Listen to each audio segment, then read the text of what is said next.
ओम श्री हनुमते नमः। श्री हनुमान एस्ट्रोलॉजी प्रिय मित्रों नमस्कार। आज आपको बताएंगे नवंबर यानी नवंबर का महीना 2022 का मासिक फलादेश क्या ग्रहों की स्थिति रहेगी और क्या शुभाशुभ प्रभाव आपके ऊपर घटित होंगे। यहाँ जानकारी देंगे आपको क्रम से आपका स्वास्थ्य, आपकी हेल्थ, आपका धन, परिवार, फैमिली, फाइनेंस, इन्वेस्टमेंट, छोटी मोटी यात्राएं, ट्रैवलिंग, आपका पराक्रम, आपका साहस, भूमि, मकान, वाहन, प्रॉपर्टी, लग्जरी लाइफ, आपका संतान सुख, विद्या, एजुकेशन, आपकी नौकरी, तरक्की, उन्नति, कर्जे की बीमारी की स्थिति, आपका दाम्पत्य जीवन, वैवाहिक जीवन, नए विवाह संबंध, प्रेम संबंध, बिजनेस पार्टनरशिप, विदेश यात्राएं, लंबी दूरी की यात्राएं, तरक्की, उन्नति, करियर और लाभ की दृष्टि से कैसा रहेगा इसकी जानकारी देंगे। और मित्रों, यह फलादेश चंद्र राशि पर आधारित है। चंद्र राशि नहीं मालूम है, प्रचलित नाम से देख लीजिए। चैनल पर नए हैं तो इसको सब्सक्राइब करें, बेल आइकन बटन दबाएं। वीडियो अच्छी लगे तो कमेंट बॉक्स में जाएं, लिखें जय श्री राम, जय श्री हनुमान। एक नज़र ग्रह गोचर पर डाल लेते हैं। सूर्य अभी अपनी नीच तुला राशि में संचार कर रहे हैं, लेकिन 16 नवंबर को वृश्चिक राशि में प्रवेश करेंगे। और मंगल की जो स्थिति है अभी मिथुन राशि में संचार कर रहे हैं, लेकिन 30 अक्टूबर को वक्री हो जाएंगे और उसके बाद 13 नवंबर को पुनः वक्री होकर वापस वृषभ राशि में आ जाएंगे। तो यह मंगल की स्थिति रहेगी। बुध आपके तुला राशि में संचार कर रहे हैं, 13 नवंबर को वृश्चिक राशि में प्रवेश करेंगे।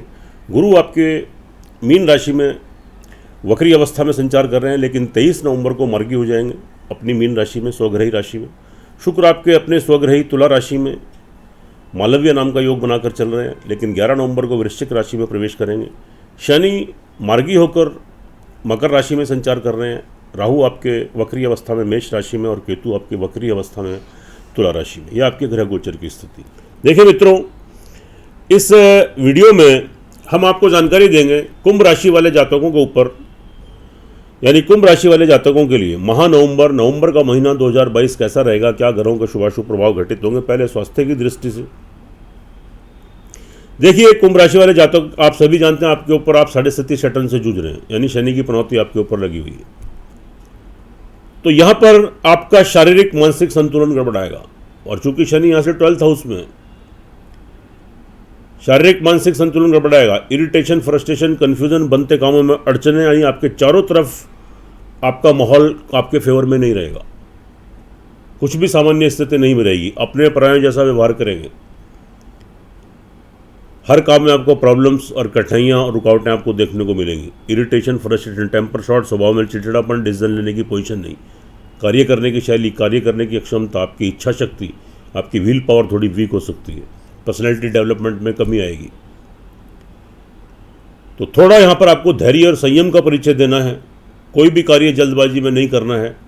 उत्तेजना और क्रोध से बचें और धैर्य और संयम पूर्वक निर्णय लेकर कोई भी कार्य करें और थोड़े उपाय करेंगे। ये हम आपको अंत में बताएंगे, तो निश्चित रूप से आपका 80-90% तक आपको सुरक्षा प्रदान होगी।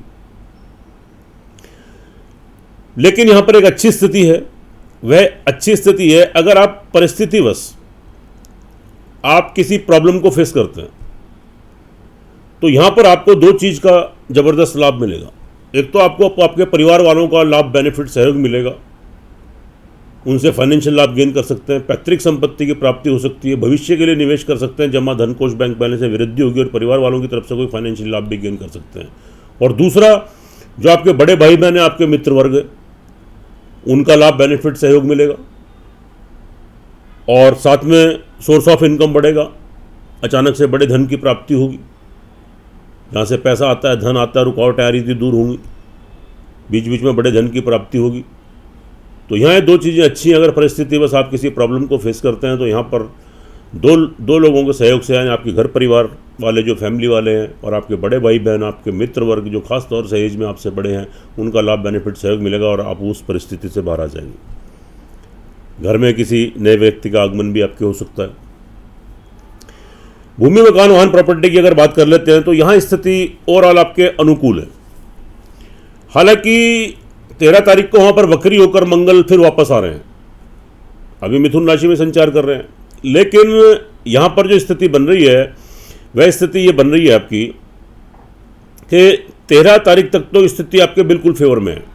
आपको योजना बना रहे हैं मकान लेने की, वाहन लेने की, कोई प्रॉपर्टी संपत्ति लेने की, तो उसको तुरंत एकदम आप बिल्कुल डिसीजन लीजिए और उस काम को फाइनल कीजिए।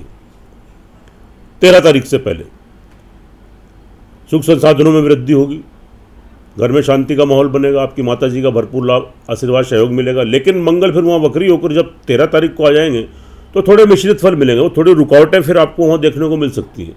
कोई वाद विवाद प्रॉपर्टी को लेकर, कोई असमंजस की स्थिति, पैसा फंसना, अटकना, आपकी माता जी की हेल्थ डिस्टर्ब, उनसे कोई मतभेद, डिफरेंसेस, या घर में अशांति का माहौल या थोड़ा सा क्रिएट हो सकता है। वैसे फिर भी अगर आप धैर्य संयम का परिचय दें और थोड़ा अपना बुद्धिमत्ता का परिचय दें तो यहाँ पर आप इन सब चीज़ों से बाहर आ जाएंगे और निश्चित रूप से भूमि, मकान, वाहन, प्रॉपर्टी का आप लाभ गेन करेंगे।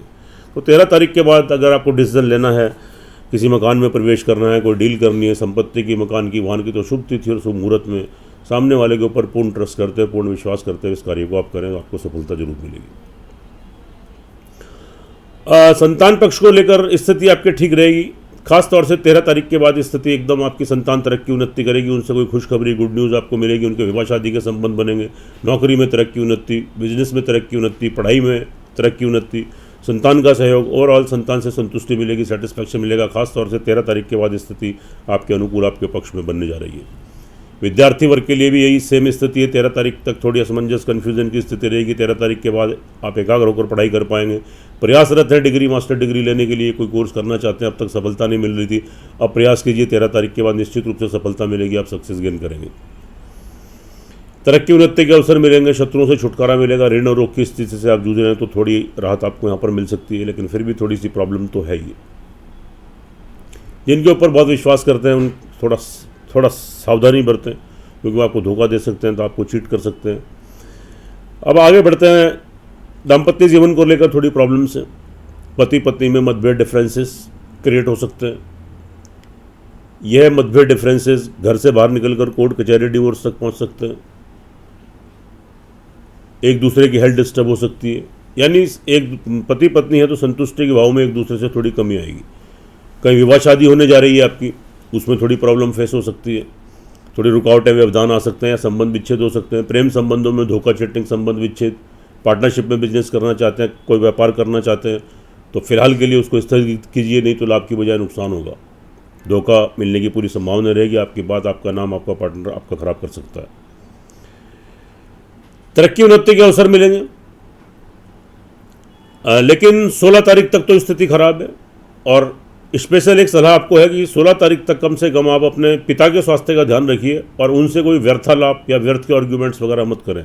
कोई मतभेद डिफरेंसेस क्रिएट हो तो मौन रहें, उनके कहे अनुसार कार्य करें, और अगर उनकी बात पसंद ना आए तो मौन रहें, नहीं तो पिता की तरफ से कोई नुकसान आपको हो सकता है, थोड़ी प्रॉब्लम क्रिएट हो सकती है। आपके पिता को हेल्थ इश्यूज़ आ सकते हैं, तो उनका ध्यान रखिए, उनका आशीर्वाद बनाए रखें। विदेशों की यात्राओं में थोड़ी रुकावटें, व्यवधान आ सकते हैं। खासतौर से ये जो स्थिति आपकी बनेगी 16 तारीख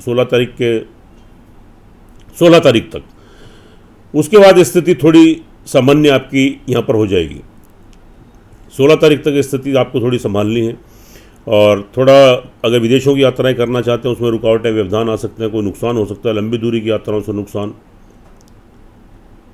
और धार्मिक स्थान की यात्राएं पोस्टपोन हो सकती हैं। आध्यात्मिकता के भाव में कमी आएगी। तरक्की उन्नति में थोड़ी बाधाएं आएंगी, जो आप मेहनत प्रयास करेंगे तो उसमें सफलता बहुत मुश्किल से मिलेगी। लेकिन 16 तारीख के बाद स्थिति एकदम आपके पक्ष में आएगी। तरक्की उन्नति के अवसर मिलेंगे, पिता का भरपूर लाभ, सहयोग मिलेगा, विदेशों की यात्राएं संपन्न होंगी, लंबी दूरी की यात्राओं का लाभ मिलेगा, धार्मिक स्थान की यात्राएं होंगी, आध्यात्मिकता का भाव जागेगा, भगवान की ब्लेसिंग, आशीर्वाद प्राप्त होगा। 16 तारीख तक थोड़ी सावधानी आपको बरतनी पड़ेगी। करियर व्यवसाय की दृष्टि से जो स्थिति आपकी बन रही है, 13 तारीख के बाद स्थिति ठीक रहेगी, शुभ रहेगी। 13 तारीख के बाद आपको डिसीजन ले सकते हैं। कोई नौकरी करते हैं, सेल्फ एम्प्लॉई हैं, बिजनेसमैन हैं, व्यवसायी हैं, उसमें कोई चेंजेस लाना है, कोई बदलाव लाना है तो आप ला सकते हैं। 13 तारीख के बाद फिर स्थिति आपकी एकदम पक्ष में आ जाएगी। आपको डिसीजन ले सकते हैं। कोई व्यापार में वृद्धि करनी है, उसमें इंक्रीमेंट्स वगैरह करना है, विस्तार करना है, कोई चेंजेस लाना है, नौकरी में कोई चेंजेस लाना है, परिवर्तन करना है तो आप कर सकते हैं। 13 तारीख तक सावधानी बरतें, उसके बाद कोई डिसीजन ले सकते हैं। निश्चित रूप से सफलता मिलेगी। जितना प्रयास, जितनी मेहनत करेंगे, जितने एफर्ट्स करेंगे, उसके अकॉर्डिंग आपको शुभ फलों की प्राप्ति भी होगी और आपको स्टेबिलिटी भी मिलेगी। लाभ की दृष्टि से स्थिति ठीक है। जैसे मैंने आपको बताया, आपको बड़े धन की प्राप्ति, सोर्स ऑफ इनकम बढ़ेगा। जहाँ से पैसा आता है, धन आता है, तो वहाँ स्थिति आपकी बिल्कुल ठीक रहने वाली है। जो जातक विदेशों में हैं उनके लिए थोड़ा ठीक रहेगा, तरक्की उन्नति के अवसर मिलेंगे। जितनी मेहनत करेंगे उसके अकॉर्डिंग शुभ फलों की प्राप्ति होगी। आपका विदेशों में आना जाना रहता है, एक्सपोर्ट इम्पोर्ट का कार्य करते हैं, कोई अन्य कार्य करते हैं, कोई बिजनेस या नौकरी के संबंध है, नए कॉन्टैक्ट्स, नए संबंध बनेंगे, रुका हुआ धन वापस आएगा। कोर्ट कचहरी मुकदमा वगैरह चल रहा है तो वहाँ से भी राहत, आपको रिलैक्स मिलेगा। ओवरऑल मित्रों देखिए, यह फलादेश चंद्र राशि पर आधारित है, इसकी अपनी इंपॉर्टेंस है, इसकी अपनी अहमियत है, हर वीडियो में आपको बताता हूँ। लेकिन जो आपकी लगन कुंडली, जन्म कुंडली होती है उसका सर्वाधिक महत्व होता है, मेन इंपॉर्टेंस होते हुए आपकी ज़िंदगी का आधारभूत होता है, आपकी लाइफ का दर्पण है, आपका प्रारब्ध है, पिछले जन्म के कर्म है। तो लगन कुंडली का सबसे बड़ा महत्व होता है। इंपॉर्टेंस इस चंद्र राशि के ऊपर भी है, लेकिन जब दोनों चीज़ें टैली होती हैं तब 100% परिणाम देखने को मिलते हैं। उससे आप लाभान्वित होते हैं, आपका मार्गदर्शन होता है और सारी पिक्चर, सारी चीज़ें एकदम क्लियर हो जाती हैं जब दोनों चीज़ों का एनालिसिस होता है। अगर कुंभ राशि वाले जातकों की लगन कुंडली, जन्म कुंडली के अंदर किसी भी ग्रह की दशा अंतर्दशा आपके अनुकूल, आपके पक्ष में चल रही, तब संभवतः यह माह आपके लिए, माना कि आप 7.5 शटन से जूझ रहे हैं, फिर भी तरक्कीदायक, लाभदायक, उन्नतिदायक सिद्ध होगा। और अगर आपकी जन्म कुंडली के अंदर भी किसी ग्रह की दशा अंतर्दशा आपके अनुकूल, आपके पक्ष में नहीं है, तब यहाँ पर आपको काफ़ी दुष्प्रभाव ग्रहों के देखने को मिल सकते हैं और काफ़ी प्रॉब्लम्स आपके साथ क्रिएट हो सकती है। तो थोड़ा सावधानी बरतें, थोड़े उपाय करें और अपनी कुंडली का एनालिसिस जरूर कराएं। उपाय के तौर पर आप श्रद्धापूर्वक एक हनुमान चालीसा का पाठ कीजिए, सूर्य भगवान को प्रतिदिन अर्घ्य दीजिए, उसके बाद हनुमान चालीसा का पाठ करें। साथ में अगर कोशिश हो तो आप थोड़ी सी कर सकते हैं तो एक संकट मोचन हनुमान अष्टक का पाठ कीजिए, हनुमान जी की आरती कीजिए। मंगलवार को हनुमान जी को प्रसाद चढ़ाएं, शनिवार को पीपल ट्री पर काला तिल, कच्चा दूध, पानी मिलाकर चढ़ाएं जय शनिदेव कहते हुए, और काले कौवों को शनिवार को खिलाएं, पक्षियों को प्रतिदिन खिलाएं और गुड़ से बने चावल, और काली चींटियों को आप गुड़ वाली शक्कर प्रतिदिन खिलाएं।